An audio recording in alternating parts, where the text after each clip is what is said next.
foi que chamou a empresa que desgraçou este país, a empresa da máfia internacional, a chamada Previnvest? Quem foi contratar, quem teve negócios com a Previnvest? Foi a Frelimo. Quem recebeu os 10 milhões de dólares desta empresa corrupta e criminosa a nível internacional? Foi a Frelimo. A Frelimo que recebeu os 10 milhões e até hoje nem a Procuradoria, nem nenhuma outra instância de justiça já vão pedir justiça a Frelimo. Portanto, a Frelimo, se há mão externa em Moçambique, se há mão do imperialismo em Moçambique, se há mão do neocolonialismo em Moçambique, foi a Frelimo que acabou trazendo o neocolonialismo, trouxe o imperialismo, trouxe a mão externa, trouxe os corruptos internacionais para aqui. Não se esqueçam que o maior mafioso do Brasil, o maior mafioso do Brasil, do maior grupo criminoso brasileiro de tráfico de drogas, foi encontrado aqui em Maputo. Aqui em Moçambique é onde ele estava. Nós hoje somos dos maiores corredores de droga do mundo. Quem está a fazer isso? É a própria Frelimo. O CIP fez um estudo ainda no ano passado sobre quem que são os detentores das maiores minas de pedras preciosas em Moçambique. Quem são? São membros do Partido Frelimo. Quem quiser vai ao CIP e vai encontrar os nomes, incluindo até o ministro da Defesa. É um deles que se beneficia de minas, de exploração mineira em zonas onde o povo está a fugir dos terroristas. Eles estão lá a ter concessões mineiras. Este é que é o grande problema. E agora, veja só isto. Os mesmos estudos do Banco Africano de Desenvolvimento, do IES, fizeram cálculos de qual foi o peso. Presta atenção no que eu vou te dizer agora. Isto é extremamente importante. Abre bem os teus ouvidos, os teus olhos, olha muito bem para mim. Isto que eu vou dizer é extremamente importante. O Banco Africano de Desenvolvimento, atenção que até é africano. Se eu dissesse que foi o Banco Europeu, eu vou dizer que é um banco de fora. O Banco Africano de Desenvolvimento e o IES, numa estimativa um pouco conservadora, disse que em Moçambique o custo da corrupção, presta atenção que vou dizer, o custo da corrupção nos últimos 50 anos, aqui em Moçambique, causada pela Frelimo, foi avaliado entre 15 a 20 bilhões de dólares. Veja só isto. De 15 a 20 bilhões de dólares foi o custo financeiro da corrupção para Moçambique.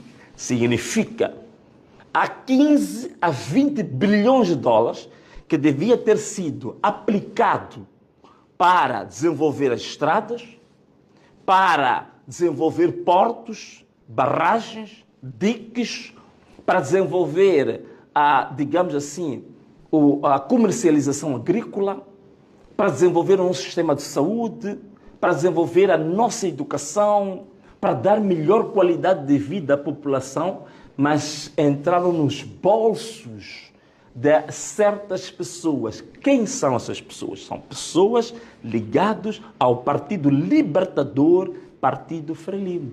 Volto a repetir os números do Banco Africano de Desenvolvimento. 15 a 20 bilhões de dólares foi o custo da corrupção em Moçambique. Com 15 a 20 bilhões de dólares, nós haveríamos de converter Moçambique, e eu vos garanto, numa grandíssima nação.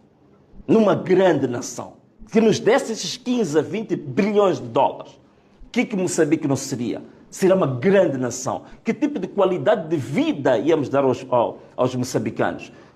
Incrível. Portanto, boa parte da miséria, do atraso, da situação dramática em que os moçambicanos estão, é exatamente por causa deste Partido Libertador, que hoje reclama do imperialismo, que fez com que esta nação entrasse no fundo do poço, entrasse no precipício. Volto a repetir o número calculado, 15 a 20 bilhões de dólares foi o preço, foi o custo da corrupção no nosso país, o custo financeiro.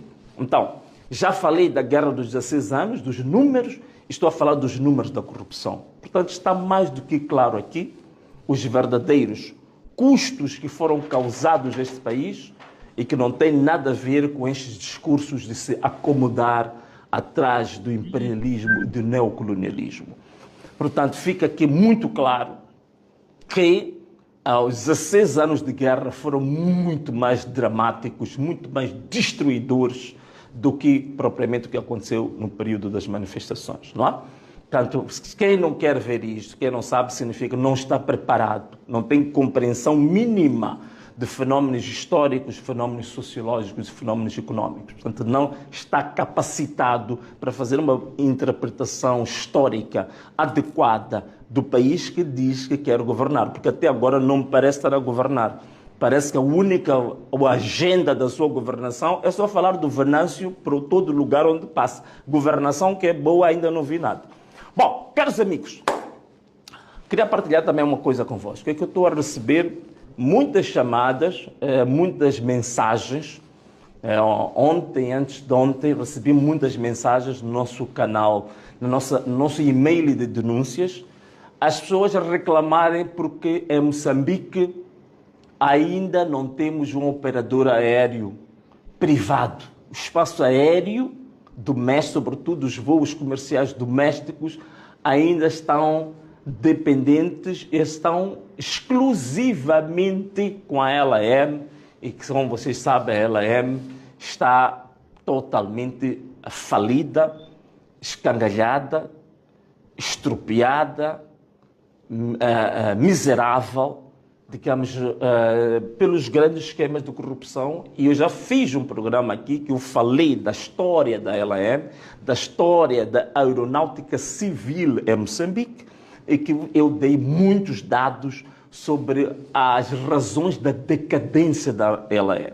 A LM que na década de 70 e 80 já teve pilotos que foram para grandes companhias internacionais, das melhores, era considerada uma das maiores referências da aeronáutica civil aqui em África, mas infelizmente a gestão, mais uma vez, da Frelimo levou a LM à decadência. Então as pessoas querem saber o que está a acontecer, porque ainda vi há pouco tempo o canal de Moçambique na mídia anunciava que já existia um operador que ia começar a fazer voos aqui em Moçambique, que é para reduzir esse sofrimento enorme que nós temos agora em Moçambique. O grande problema que se coloca aqui, só para eu fazer-vos um enquadramento, para vocês perceberem a gravidade do assunto. Em 2009, a LM fez um empréstimo ao BCI, que era para comprar 4 aeronaves. Para além das 4 aeronaves, este empréstimo também era para fazer formação de pilotos, era também para, digamos assim, a formação de técnicos de manutenção, era para a aquisição de peças sobressalentes, outras coisas. E também fez o mesmo empréstimo ao Moçambique. Portanto, o empréstimo do BCI, do Moçambique, dá 100 milhões de dólares. Até hoje, esses empréstimos estão nas contas da LM. Há pouco tempo, houve um relatório de auditoria da LM, feita pela Deloitte, se não estou em erro, que mostra que hoje a LM, só com os bancos nacionais, tem 100 milhões de dólares de dívida. A situação líquida, como se diz em contabilidade, a situação líquida da LM, aquilo que a LM vale uma dívida de 350 milhões de dólares.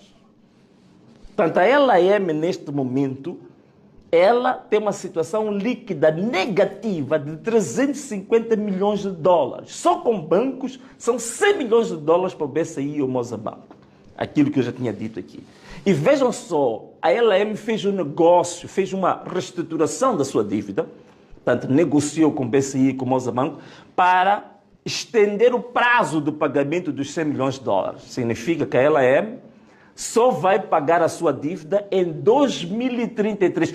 Presta atenção no que estou a dizer. Ouve bem. Presta atenção no que estou a dizer. A LM está neste momento com uma dívida de 100 milhões de dólares aos bancos e que diz que só vai pagar até 2033. Fez uma reestruturação da dívida para pagar até 2033. Significa que há meninos que estão a nascer aí, já vão nascer com a dívida da LM. Só de fornecedores, os maiores fornecedores que a LAM tem, que é Aeroportos de Moçambique e a Petromoc, são 110 milhões de dólares. Portanto, esta empresa está totalmente afundada. Está com dívidas muito acima da ponta dos cabelos. Está totalmente mergulhada em dívidas. E ainda, como se não bastasse, uma gestão calamitosa, caótica. Só de clientes. Portanto, há muitos clientes que até hoje têm dívidas enormes com a LAM. E um desses clientes é o Comitê Central do Partido Frelimo, que está com dívida acumulada, segundo o relatório de 2023, de 42 milhões de meticais. Quer dizer, os membros do Partido Frelimo usam a LAM para viajar ao seu belo prazer e não pagam. E esta é uma das razões da falência desta própria empresa. Então, o que nós temos? Justifica-se até agora não termos um operador privado aqui? Estou a tentar responder a pergunta das pessoas que estão a colocar. Sim, vocês viram a notícia que saiu sobre a Solenta. Portanto, a Solenta é essa empresa que é detentora da marca Fastjet e que neste momento tudo indicava que já iam começar os seus voos, pelas notícias que andaram. E vimos uma nota dessa empresa publicada a dizer que havia bloqueios administrativos do operador e do Ministério dos Transportes. Portanto, a empresa, pelo aquilo que nos chegou ao conhecimento, pela nota da empresa, o certificado a empresa já tem, o certificado do operador aéreo já tem, as taxas de exploração parece que foram pagas, já adquiriram inclusivamente 3 aeronaves que já estão em Moçambique, já contrataram tripulação e o pessoal de apoio também foi contratado, já fizeram contratos com empresas de prestação de serviços que neste momento já estão a ser pagos. Portanto, a empresa está neste momento a somar prejuízos. Já tem 3 aeronaves que não podem operar. A LAM está com 300 milhões de dólares de dívida e não tem nenhum avião. E está-se a proteger esta LAM. Por quê? Porque também quer se proteger os devedores da própria LAM, os que destruíram a própria LAM. Então, esta que é a situação que nós temos, meus amigos. Então, é a altura esta de viabilizar, abrir-se o espaço. E as empresas que têm capacidade de operar, aliás, esta Solenta, pelo que nós sabemos, ela já operou entre 2017 até 2019, que tudo indica que até parou de operar porque foi exatamente sabotada para ela parar de operar. Portanto, é a altura esta de se parar com isto. A ela é o espaço aéreo, precisa abrir o espaço aéreo e permitir que os operadores privados que têm capacidade de poder operar com eficiência, com transparência, com eficiência, com boa gestão, possam operar e reduzir de uma vez o sofrimento do povo. Portanto, para aqueles que mandaram as mensagens para mim relativamente ao espaço aéreo moçambicano, esta é a resposta que eu tinha para vos dar. Portanto, este resumo que eu fiz sobre a situação de um operador que já existe e da situação em que o país está a bloquear, o Ministério dos Transportes está a bloquear a operação desta empresa. E depois me admira bastante este Ministro dos Transportes hoje, o Machombe, pelo que eu saiba, aquilo que eu sou, eu ainda era deputado. Eu recebi as 2 empresas que tinham tido a tal concessão das tais rotas exclusivas, né? Ou rotas, sim, as rotas exclusivas. Não sei se o nome técnico era esse. Eu os recebi no Parlamento. Haveram com queixas deste Ministro dos Transportes atual. Portanto, uma pessoa que não conseguiu gerir apenas um município, andou lá metido em muitas jogadas, muitas tramóias, muitas cambalhotas, só no município de Maputo. Como é que vai gerir transportes a nível do país inteiro? Então, só pode acontecer isto. Então, estão a fazer bloqueios, estão a bloquear aqueles que querem trabalhar no espaço aéreo para permitir que os moçambicanos possam ter oportunidade de ter um serviço de qualidade aéreo, bloqueiam tudo isto. Não sei se é para unhongas, não sei se é para proteger interesses do seu próprio partido, mas é isto que nós temos. Portanto, alguém que não geriu nem sequer os transportes do município, foram lhe dar oportunidade de gerir transportes a nível nacional. E aqui está. Estes são os problemas que nós temos. Portanto, meus amigos, espero ter conseguido responder à vossa preocupação, mas continuem a enviar. Vou pedir à minha produção para depois colocar o nosso e-mail das denúncias. Portanto, você faz as suas denúncias. Hoje recebemos aqui as denúncias sobre a LAM. Portanto, você continua a mandar as suas denúncias para o nosso e-mail e nós vamos, sempre que possível, falar sobre esses assuntos. Então, hoje falamos de 3 temas. O tema da acusação contra Venâncio Mondlane, acusada de terrorismo.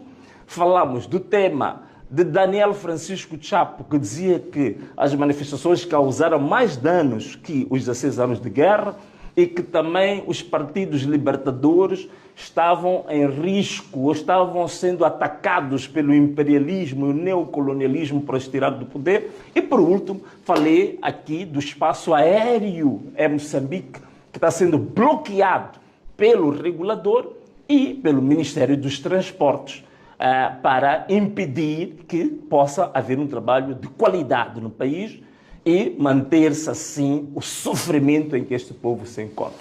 Caros amigos, esta era a live brevíssima que íamos fazer hoje, num espaço, já não é no nosso estúdio, encontramos qualquer sala por aqui onde tínhamos a nossa reunião, e agradecemos a vossa presença aí. Um forte abraço para todos, um beijo e tchau!